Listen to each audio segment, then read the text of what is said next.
Hello YouTube and welcome back to Total War History after our anticlimactic ending last episode At your command. where the game crashed. But anyway, it was probably for the best as it let me notice that it was recording in really low quality. Hopefully I've got that fixed now. Anyway, hopefully it doesn't crash again this time. So as I was talking about last week, the origin myths of Rome. So Virgil traced their lineage over into Troy, ancient Troy, which was probably a Greek colony over in western Turkey. So it mightn't have been a Greek colony, we don't really know for sure, and even if it was, they had a pretty unique culture by the time of the Trojan Wars. So they had been there for quite a long time. Ready for battle.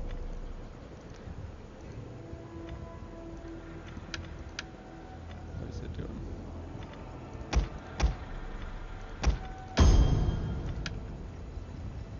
So, yeah. Make haste, men. And it's a late myth. Probably was more of literary significance to link into the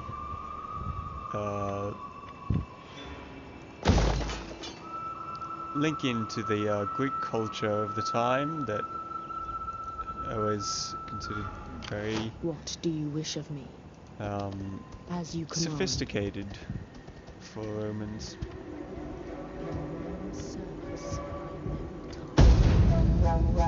But it is possible, and some of the other ancient historians also think that the Italians themselves were first from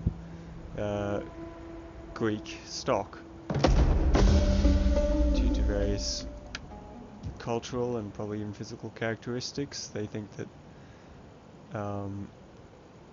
the original Italians did move through from Greece or Middle East and settle there. The Romans themselves probably being later than the other groups. Ready for orders. But the most common myth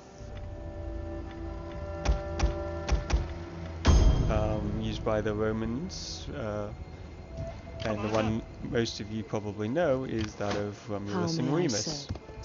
Romulus and Remus were two brothers who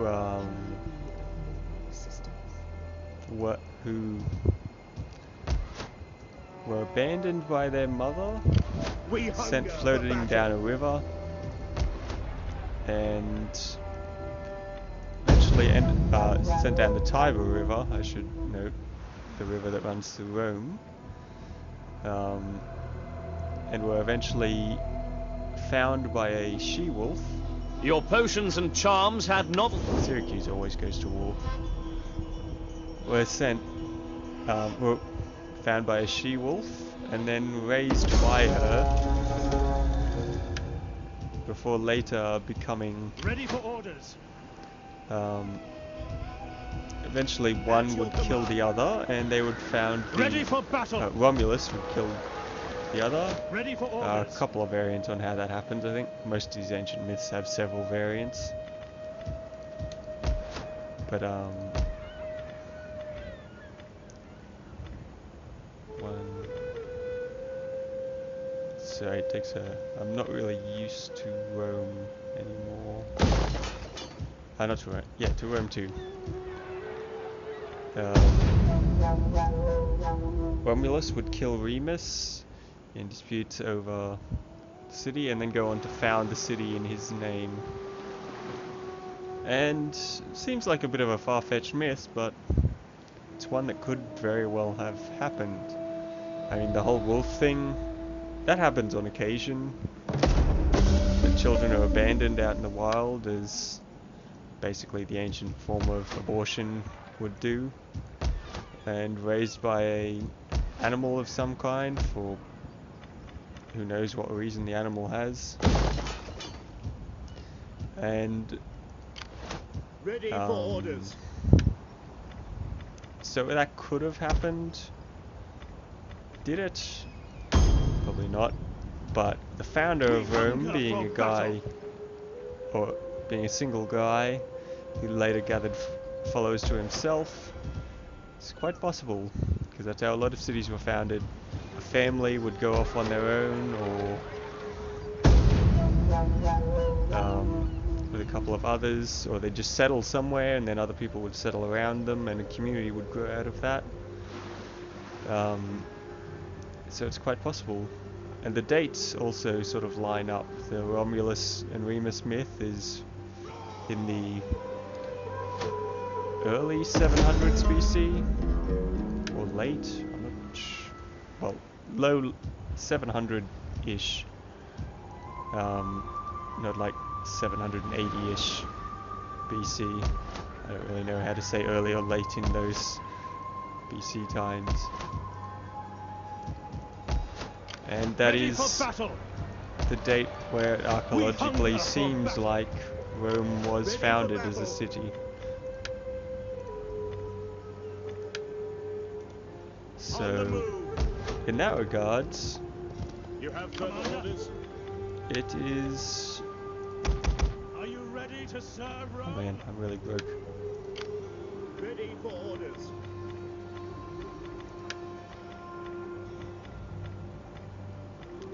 Might have to just do without, I suppose. And conquer the Italians early. Ready for battle. Commander. Yeah, I can't afford anything. March. Oh well. This Roman army can be incomplete for a while. Besieging settlement. Our path is blocked. Ooh, they're much bigger than I am. Ready for orders. Let's go back. March. Your next command. Soldiering. It's a good life. Yeah, so the dates line up. We hunger It's for not battle. an Set up the implausible story, and while it probably didn't happen like the myth did, the founder of Rome was a settler named Romulus. Could be entirely possible. But what about Rome itself? What made Rome special? At this point, not much. It was a city founded on 7 hills in a river valley. Mostly on the Capitoline Hill at this time, the sort of main hill of Rome with all the big temples, and I've got no idea what's Ready in for modern Rome. battle. Advance. But in this period, had all the temples. At your command. And I think Commander. some emperors had houses there, others On the moved to move. bigger Ready for mansions battle. elsewhere.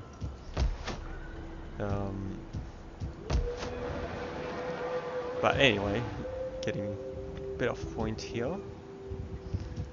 What did the Romans use to define themselves?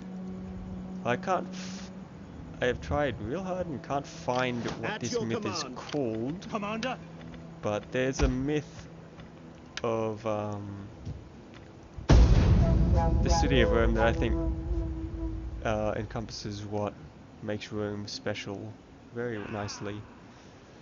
So the gods were angry with Rome, and so in the center of Rome they opened up a giant fissure.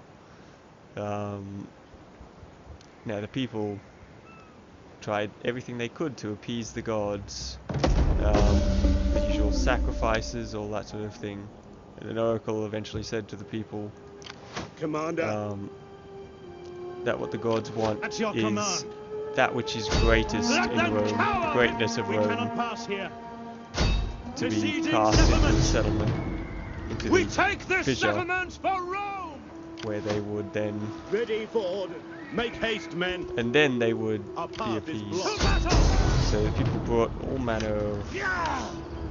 riches and farm produce, gold, metalwork, that sort of thing, threw it into the fissure to no avail.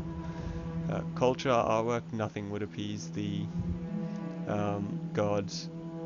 But then there was a man whose name I cannot find anywhere, who came to the fissure on his horse and said the greatness of Rome lies not in gold or in sculpture, but the greatness of Rome is in the boldness of its citizens and its soldiers, willing to die and fight for with no fear, basically.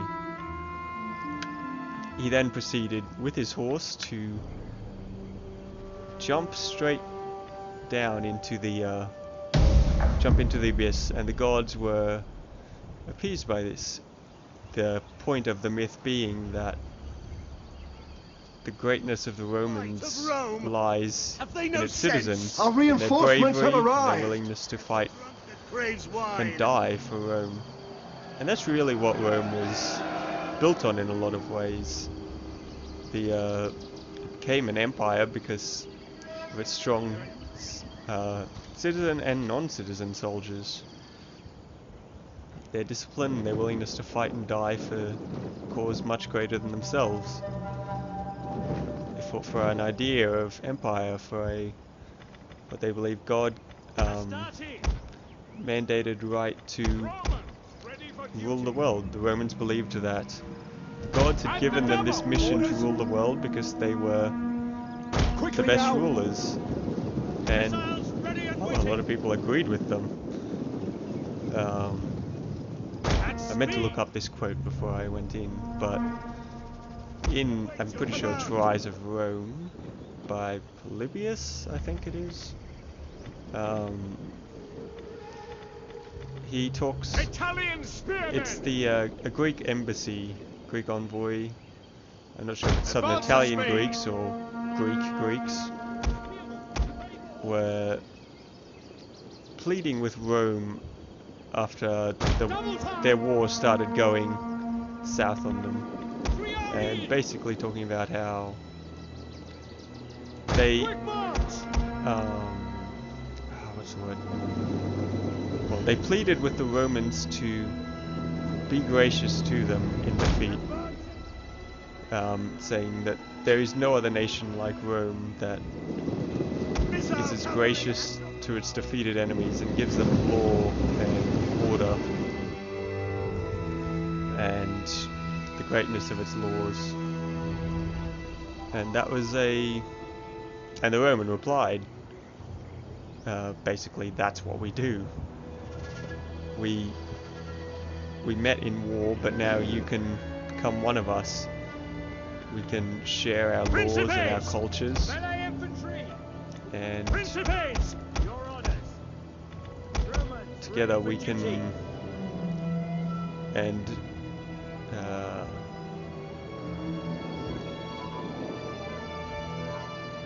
yeah, I'm still not very good at this. But basically he agreed and said, of course we will be gracious to you in your defeat. We are gracious to all those that we conquer. So Rome had this sort of mission of enlightenment going on as they saw it. They were given greatest laws and culture by Jupiter, and they were bringing that to the rest of the world. And that's what they fought for. So that is how the Romans liked to define themselves, as great rulers with great laws and brave soldiers and citizens willing to fight and die for that law for their society. And all citizens were expected to fight, to do their best, to live for society first, for Rome first, before their own good. There was none of our sort of Western ideas of society or government just being something holding back the individual. For the Romans, everything they do was to be for society, and the greatest honor you could have was to do your job well for society. So public service, being on this Senate, involved in the government, democracy first, and even later on in the empire there was still a great deal of citizen involvement in leadership. These were all great honors to Rome, and every person in Rome sort of fought to make their society great in the ways they saw fit. Of course, this is an ideal. In practice, there were plenty of men who just went to make themselves rich, fought for Rome in name, but really just fighting for their own gain, basically. But if you're thinking of how the Romans like to think of themselves, that's how they were. Right, so I've kind of rushed into this battle, and I'm not entirely sure it will go well for me. I have better troops, but they have a lot of troops, including some quite good ones here with the noble infantry, probably good cavalry too. So this could be a poor start to the campaign here.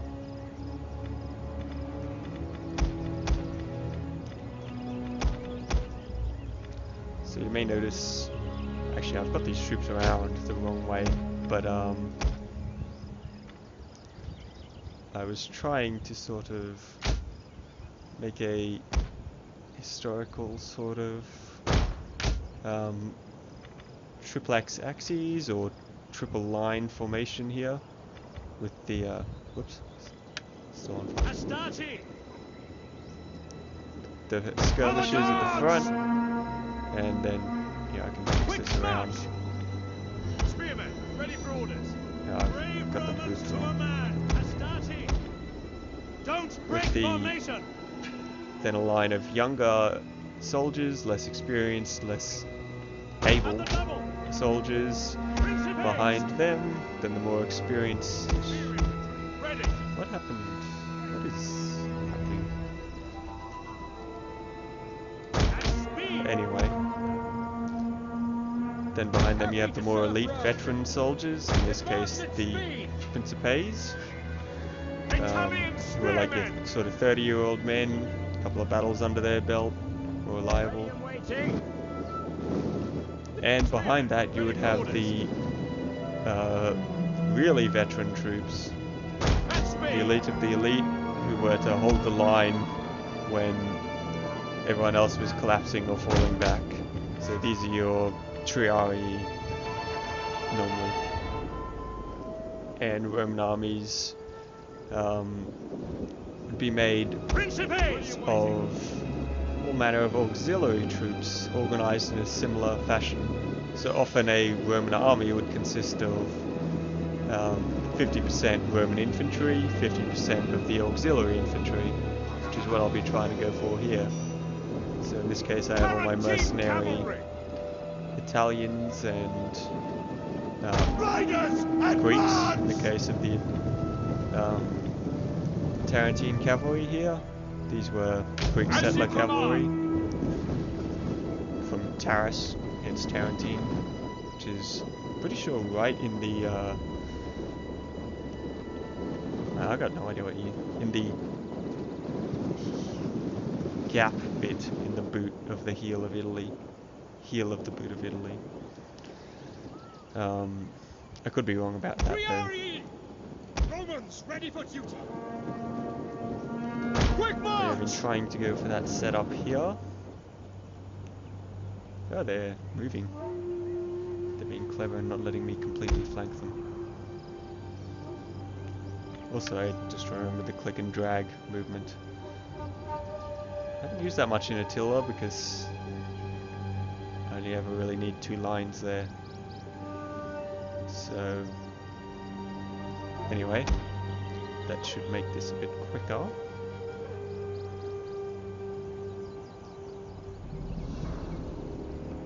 Where are these guys?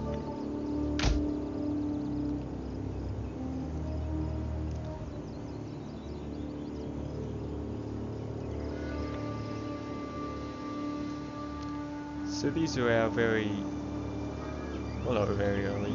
There are earlier varieties of Roman troops, I think, than the Hastati Principes, or Principes, to be correct. But it's a pretty early Roman army here. No legionaries yet.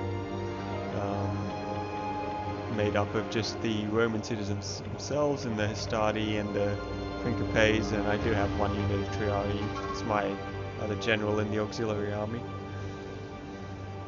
And fighting with some Italian allies here, or the Alle.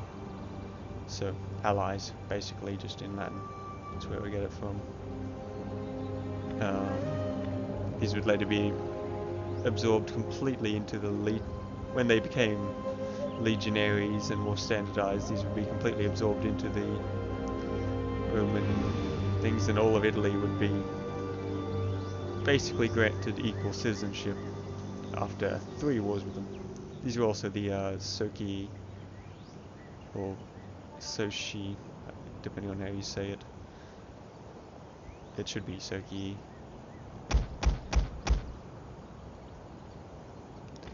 So we got these here with the Therios spears also being Greeks. Trying to keep to the high ground here. Getting real close to this red line though. Quick march! For Rome!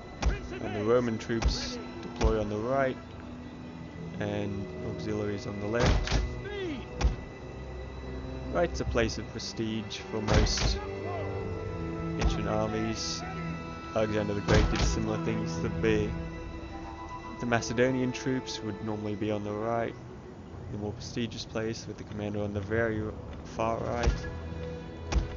And the allied troops, the Macedonian auxiliaries basically, would be on the left. There is probably practical reasons for this as well, with the right sort of being the striking side. It's where the men would have their swords, basically, and it's the side that would be doing the pushing. If the line was collapsed, it would likely be from the right, someone being struck down there, whereas the left was the shield.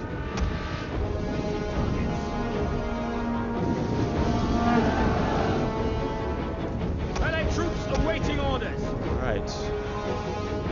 It begins. Jupiter, Our hidden units have been discovered. double time. Your orders. At the double, Commander. Quick march! Hoplites! Advance at speed! Missiles ready! Spears ready! Riders at the double! Ready! Our general is under attack. Italian spearmen! Computer doesn't like recording this as much as I thought it would. Now! Just slipping through. Hoplites ready! Tarantine cavalry! Riders! Slip through. Might be able to strike out that general. Would be useful. Might have the Velites do the same. At the double! One of our units has used all its ammunition. For advance at speed! Principes! So the idea behind the 3 lines of battle for the Romans is that as one line got tired Quick or march! died, One of our units has they used could all its fall ammunition. back, Loop fire on the enemy! and the line behind them, the fresh line, would then take its place. So as the enemy sort of wore themselves out, they'd face increasingly more stronger and stronger enemies. And also, if the battle got more desperate, so a very desperate battle would be down to the Triarii.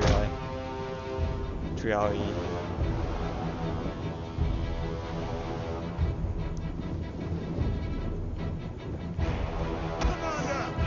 Yes, Commander!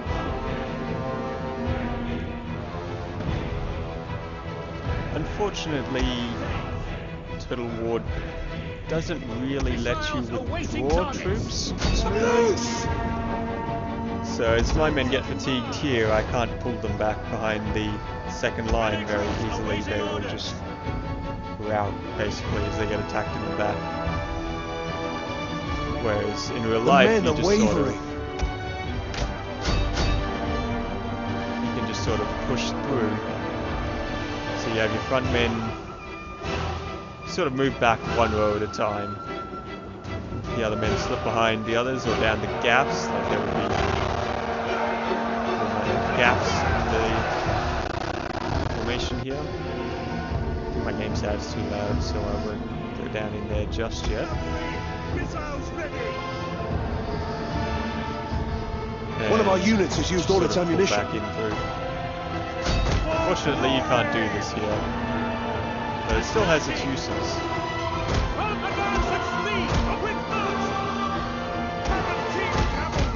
Understood.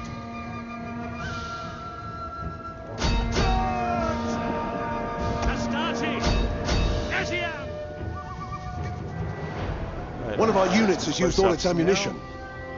I know I talk during it because you probably won't hear me.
One of our units has used all its ammunition.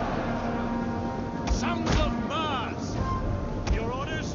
Obediamus! Now we're seeing here a bit of the advantage that Romans had over their enemies in battle, with having this flexibility through their loose! Astarte! Forward! I don't know what's going on there. One of those units. Infantry at your command! It's not melee. But anyway. Through their they're nearly dead. Just kill them. Through their small, highly mobile units of swordsmen, organized into their centuries and smaller designations, they could much more easily flank and strike than the older hoplites and pikemen, basically your heavy spear units that dominated battle in the past, who could not turn, could not flank, and were very awkward to move around. Jupiter gives us strength! Advance! Extempo! Forward! At speed! General! Quickly now! Hurry our speed!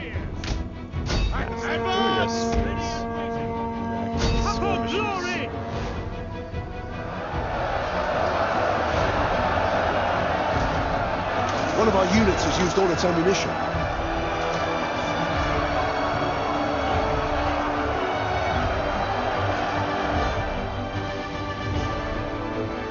Brave Romans to a man! General! Advance! For glory! Elites! And the double! So this battle actually went quite smoothly for us. Of course, the starting is in pretty bad shape, but other than that,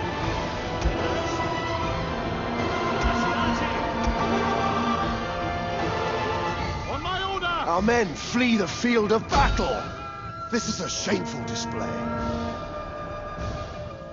Principes! Up for glory! Spearmen, ready for horse! Triari!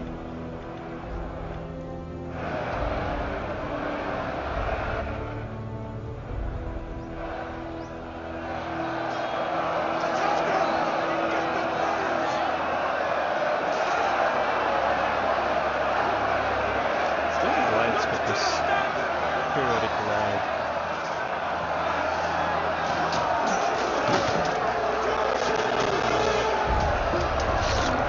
Calculate something every couple of seconds, I guess.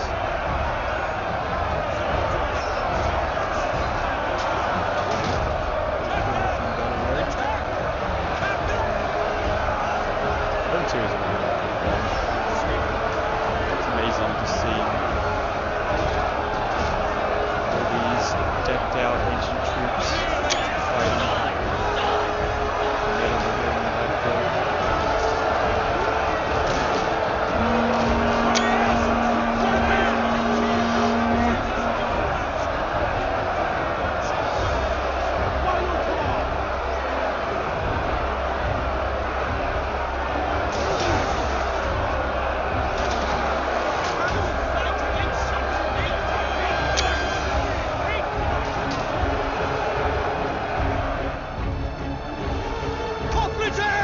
The battle is turning in our favor.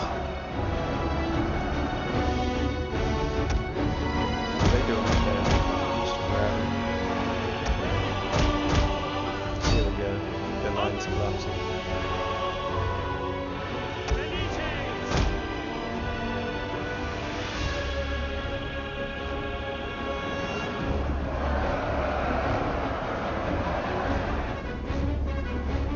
General! No, not quite collapsing.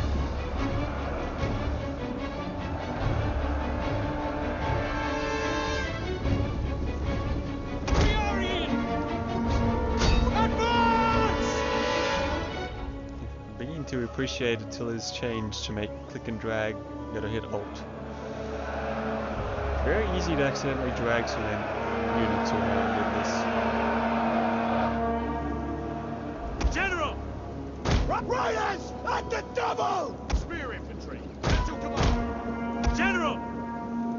Engage! Here we are, they're all collapsed. The day is ours. I'll end the battle. Probably run down the troops, but I hate doing that. It's so boring. Anyway, that'll be the end of our battle today. End of our episode today. So I think it's Astarte did to Principes. Astarte did quite a lot of work too. Battle went very well for me. Anyway, hope you all enjoyed it, and see you next time, where we'll talk about the Italian allies, such as these Etruscans that I'm fighting. See you then.